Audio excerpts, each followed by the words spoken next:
program is coming soon.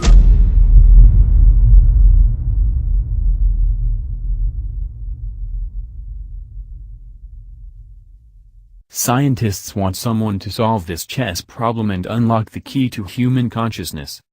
By Kali Brown. For years, people have been debating the subject of artificial intelligence, AI, and how that relates to human consciousness. Are we really made up of the same stuff as machines, or are we something more? We have a tendency to create hierarchies, putting ourselves above animals, machines, and the environment on the totem pole. In an effort to solve these questions and put an end to the human consciousness AI debate, a team of scientists is asking people to solve an incredibly difficult chess game that even computers cannot seem to crack. What separates us from technology if it's not consciousness, and will solving this puzzle bring us one step closer to answering this question? The chess puzzle that even computers can't crack. The release of the chess game that no computer can figure out coincides with the launch of the new Penrose Institute, founded by Sir Roger Penrose, Emeritus Professor at the Mathematical Institute of Oxford, who was awarded the World Prize in Physics with Stephen Hawking in 1988 for his research on black holes. The new institute, which both UCL and Oxford University will be a part of, will study human consciousness, creativity, the inner workings of the mind, and quantum physics. One of their aims will be to find the difference between artificial and human intelligence. The question here is, can we even distinguish between human and artificial intelligence, since it is all consciousness? Nevertheless, scientists have put out a call to the public to solve this chess puzzle that not even computers can unlock. Their theory is that, if we can figure out a complicated and creative puzzle that computers cannot, then perhaps they can discover what exactly makes us unique. Don't forget, this calling out to the public method has worked in the past. 75 years ago, Bletchley Park searched for skilled codebreakers in the Second World War by placing a crossword in the newspaper, so perhaps this call out for chess experts will enjoy the same success. If you put this puzzle into a chess computer, it just assumes a black win because of the number of pieces and positions. But a human will look at this and know quickly that is not the case, Sir Roger Penrose from the Mathematical Institute of Oxford stated. We know that there are things that the human mind achieves that even the most powerful supercomputer cannot, but we don't know why. Penrose's chess problem can only be answered if you can figure out how to legally get the white player to either draw with the black or win. Here's an image from the chess game. Chess prob. As Sarah Knapton at The Telegraph puts it, a computer will always come to the conclusion that the black player will win in this situation, because seeing those three bishops will force it to perform a massive search of potential moves that will rapidly expand to something that exceeds all the computational power on planet Earth. Penrose thinks that, for the average chess expert, this endeavor should be easy for humans to accomplish.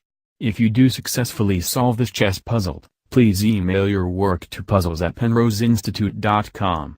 In addition, please include an explanation of how you got to your solution, because the explanation in and of itself is what intrigues the scientists. What can we learn from this? Penrose hopes to figure out whether or not science has, up to this date, been looking at consciousness completely wrong. In his book, The Emperor's New Mind, he states that not even quantum computers, which have yet to be developed, could compete with our minds. His beliefs oppose those of scientists who compare our brains to computers, like Elon Musk has. Read our CE article here.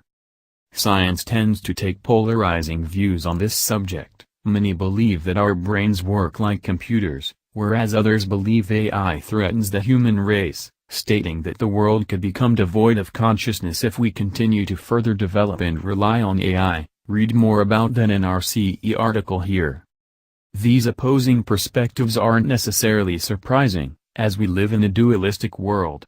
Plus, the ego loves to believe that we're different, and thus in some way superior to others, which now includes AI.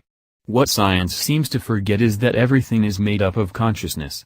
Everything in the universe is connected, and everything is ultimately consciousness manifested into itself. We cannot have a world devoid of consciousness, nor can AI lack consciousness, because consciousness is within everything in existence.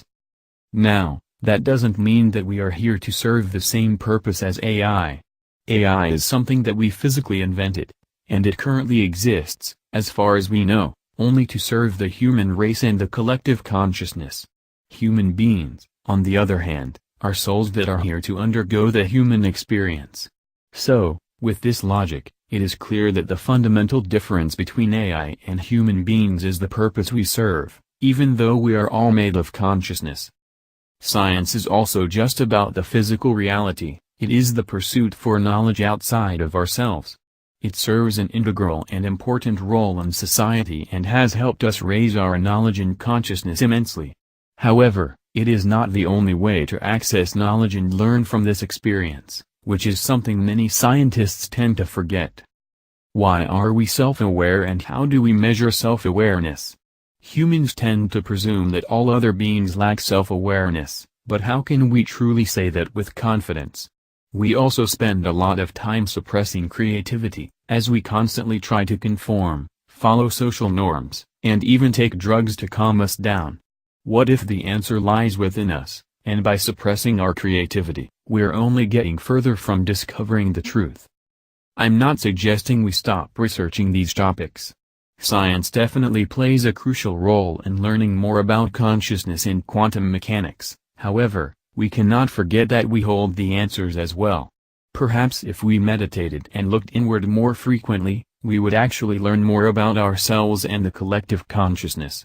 It has worked for monks and other beings in the past, so why couldn't it work for you, too? Please like us and share with your social media. Please subscribe and click the bell to be notified of our new videos. Remember to check out our playlist for important intel you may have missed. Be sure to enter our subscriber appreciation $100 monthly giveaway. The link is in our description. And visit our sister channel. Event is coming soon. For additional intel and information, Stay tuned. Victory of the Light.